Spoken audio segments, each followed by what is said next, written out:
For those of you who don't know the Pittsburgh area, there's a company here called Kennywood Industries, and they own a whole flock of theme parks. And they wanted to build one on the river. So they bought the land from an old steel mill, and subject to EPA clearance, they had the money lined up for it. They were going to do this project if they could get the government go-ahead. So they got the EPA clearance, and that was in early November, and in mid-November, they put a group on one of these stern wheel paddle ships that floats out of where the Ohio River forms. What do they call it? The Gateway Clipper Fleet. And they put all kinds of people on that team. They had landscape architects, designers, engineers, contractors, suppliers, vendors, people who were in that industry. They had people from their other parks. They had customers. And customers aren't people like us who wake up and say, oh, it's a nice day, let's go to the park. Their customers are more like what I'd call wholesalers. Church picnics, company picnics, school picnics, that bring big groups. So they had all of these people on board this ship. They took them upriver, and they walked through the design, which was to get the first phase of this water park built, designed, open in 7 months. From November, they wanted to catch the next summer season. And they wanted to make it profitable within 5 years. Purpose of that session was they knew they were going to get a ton of ideas. I mean, everything from how to help people locate their car in the park afterwards, and all of these kind of things, safety issues and distribution issues. But they wanted some mega issues. Now, somebody said here that they were looking for some really unique ideas to do in their business, etc. That's what they're looking for here. Now, if you can see down here in the non-purpose, they didn't want to get into phase 2, which was evening time projects. Now, it would be real easy to get into evening time, wouldn't it? But they said, let's keep that off the table. We have 7 months. We can't do it all. Let's get it designed and built and opened. And then to debate the 7-month time frame. Can you imagine putting groups together and say, there's no way. We can't pull that off. Impossible. Groups will spend more time figuring out why they can't do it than figuring out how they can pull it off. And so nail it in your non-purpose, get people to agree to it, and guess what? They do. They'll flow with it. And then you have the critical background. There's visuals and pictures and drawings and graphs, and you see the artifacts that are up here and some toys that you'd have in a sand operation, etc.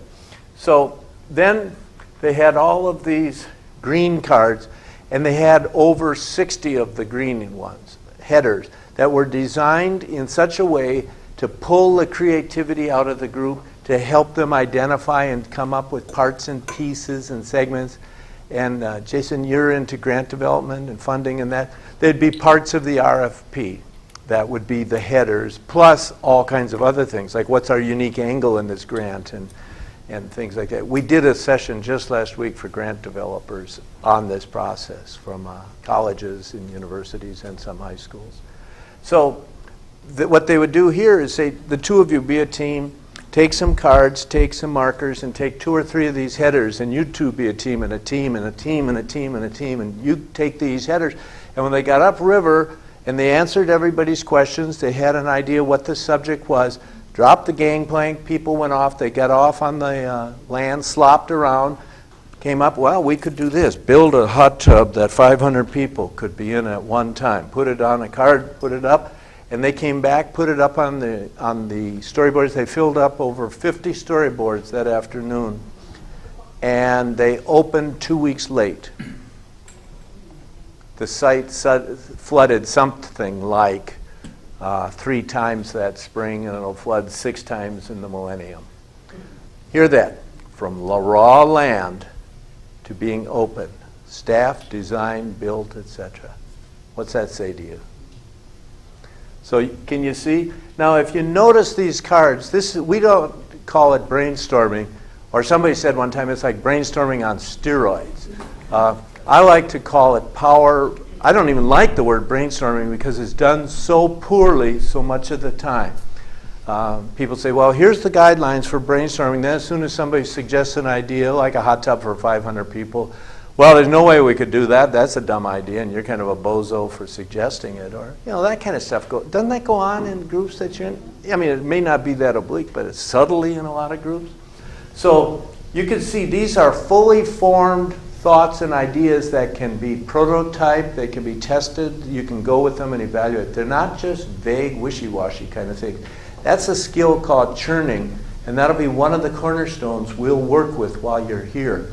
And it will be one of the most valuable parts of this learning experience, along with the master model, and along with design, and along with the storyboard system, is the churning capacity. And you can do it in all aspects of your life.